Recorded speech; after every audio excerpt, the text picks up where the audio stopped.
पटेल जी development करने की बात कर रही है, पर दुखद है कि हमारे पूरे प्रदेश में एक भी बस स्टैंड तक नहीं है। बस स्टैंड तो छोड़ो, बस स्टैंड के स्थान पर पीने के पानी एवं टॉयलेट की सुविधा तक नहीं है। स्थान पर पीने के पानी एवं टॉयलेट की सुविधा तक नहीं है। यह इच्छा शक्ति का अभाव। सरकार समुद्र किनारे से 200 किलोमीटर तक मच्छीमारी के धंधे का विकास कराना चाहती है, पर हमारा प्रशासन तो समुद्र के तट से 200 फीट पर भी हमें मच्छीमारी का काम धंधा करने नहीं दे रहा है। दमन दीव में समुद्र किनारे मच्छी सुखाने की काठियां तोड़ दी गई है। समुद्र किनारे जो मच्छीमार अपने बोट की फटी जाली सिलते थे, उनको बंद करा दिया गया है। जहां पुर्तगाली समय से जिस स्थल पर बोट पार्क होती थी, वहां से मछुआरों की बिना नोटिस मछुआरों को दिए उनकी नावों को तोड़ ताड़ कर फेंक दिया गया, क्योंकि वहां हमारे प्रशासक जी को अपने मित्रों को गो कार्टिंग करानी है। सरकार 200 किलोमीटर की बात करती है और हमारा प्रशासन हमें 200 फीट पर काम धंधा नहीं करने दे रहा है। यह है इच्छा शक्तियों का भाव। हमारे प्रदेश में दीव के समुद्र में ड्रेजिंग की वर्षों की मांग का भी यही हाल है, जिसकी टेंडर प्रक्रिया पूरी हो चुकी है, पर काम अभी किन्हीं कारणों से शुरू नहीं हो पा रहा है। ऐसा ही हाल हमारे हार्बर का भी है। यही हाल हमारे प्रदेश के सारे प्रोजेक्ट का हो रहा है। सालों साल से पूरे प्रदेश के रोड खोद खाद के रखे गए हैं, काम पूरे ही नहीं किए जा रहे हैं। छोटे छोटे 2-3 किलोमीटर के रोड भी 5-6 साल से चलते ही जा रहे हैं। इसे कहते हैं इच्छा शक्ति का अभाव। एक छोटे से प्रदेश में IAS, IPS, IPS, दानिप्स जैसे 42 अधिकारियों की फौज के बावजूद केंद्र की ज्यादातर योजनाएं हमारे प्रदेश में लागू नहीं हो पा रही है।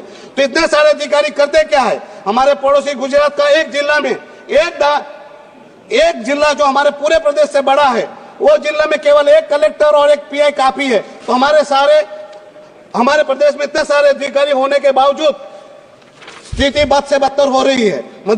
अध्यक्ष महोदया जी, जब हमारे संघ प्रदेश दमन और दीव का मर्जर DNH के साथ हुआ था, तब कहा गया था कि इस मर्जर से मानव संसाधनों की बचत होगी। तो इतने सारे अधिकारियों की जरूरत क्या है?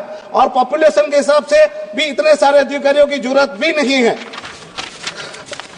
अधिकारी सरकारी नौकर नहीं, वहां पर जागीरदार बन गए हैं, जो विकास राशि का दुरुपयोग कर अय्याशी कर रहे हैं। उनके कार्यकाल पूर्ण होने पर भी, उनके तबादले के आदेश आ जाने पर भी वो लोग हमारे प्रदेश से रिलीव नहीं होते हैं। क्या वजह है कि वो रिलीव नहीं होना चाहते? भ्रष्टाचार, और भ्रष्टाचार चरम पर है। मैं नमूने के तौर पर कुछ आपको सबूत दिखाना चाहता हूं। यह पहला टेंडर है जो 8/10/2020 को निकला, जिसका 23 करोड़ 34 लाख का सचिवालय रिनोवेशन के लिए था। यह दूसरा टेंडर है जिसका दिनांक है 28/9/2022, जो लगभग 4 करोड़ का है। वो रिनोवेट किया गया, सचिवालय को तोड़ने का था। फिर से तीसरा टेंडर निकाला जाता है और वो होता है 2/9/2023 का, जिसका 12 करोड़ का, जो फिर से रिस्टोर करने का है। कहने का मतलब है 2 साल पहले बनाया गया, फिर तोड़ा गया और तीसरे साल फिर से बनाया गया। एक ही नहीं, एक और टेंडर है जो मैं आपको दिखाना चाहता हूं। दिल्ली स्थित हमारा DNH और दमन दीव का एक भवन है, जो 30 सितंबर 2024 को निजी संस्था जिंजर को सौंप दिया गया, जो 2 महीने के बाद यानी सितंबर उनको सौंप दिया गया। नवंबर को उनका टेंडर निकाला जाता है 3 करोड़ का, और उसमें किचन बनाया जाता है। मैं पूछना चाहता हूं, जब आपने 2 महीने पहले भवन दे ही दिया है, तो फिर किचन का खर्च प्रशासन क्यों कर रहा है? सरकार क्यों कर रही है? अध्यक्ष महोदय जी, हमारे पूरे प्रदेश में विकास कार्य के टेंडरों को देखोगे तो ज्यादातर विकास कार्य लागत कीमत से 40%, 45% ऊपर ही होते हैं। साथ में ज्यादातर विकास कार्य समय पर पूरा न करवाकर फिर से रिवाइज करवाए जाते हैं। 1 करोड़ का काम जो होना चाहिए वो 3-3 करोड़ में किया जा रहा है। भ्रष्टाचार का खुला खेल खेला जा रहा है। केवल ये तो सबूत तो जाकी है, पिक्चर तो पूरी बाकी है। अध्यक्ष महोदय जी, मुझे किसी ने बताया कि कुछ साल में हमारे प्रदेश में 12,000 करोड़ के विकास का कार्य हुआ।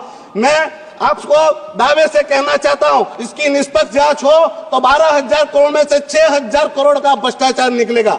हमारे प्रदेश में प्रशासन अपने विकास राशि का इस प्रकार से दुरुपयोग कर रहे हैं। मैं बताना चाहता हूं, प्रशासक अपने निजी इस्तेमाल के लिए गुज सेल का विमान इस्तेमाल करने की बात आ रही है, जहां प्राइवेट सर्विस में मिल सकती है, प्लेन मिल सकते हैं। तो मैडम, अभी तो शुरू किया मैंने, आपके पास आप 5 मिनट मैडम कहाँ बोलो? हमारे यहाँ राज्यसभा भी नहीं है, लोकसभा भी। मैडम 1 मिनट में नहीं होगा, मुझे 2 मिनट तो चाहिए। फिर क्या मैम वहां जाके क्या सपने में बोलूं? मैडम बोलने तो 2 मिनट तो दीजिए। अध्यक्ष महोदय जी, सरकार से मांग करता हूं कि हमारे प्रदेश की विकास राशि का क्या गया, सीबीआई की जांच कराए। हमारे प्रदेश में जो अधिकारी की समीक्षा कर आर्थिक बोझ समान अतिरिक्त अधिकारियों को तुरंत काम किया जाए। मैडम, मैं ये कहना चाहता हूँ, सरकार गरीबों को आवास देना चाहती है और हमारा प्रशासन आवास देने की जगह लोगों के घर मकान तोड़ रहा है। सरकार मनरेगा जैसी माध्यम से रोजगार देने की बात करती है, पर हमारे यहाँ मनरेगा की स्कीम ही लागू नहीं है।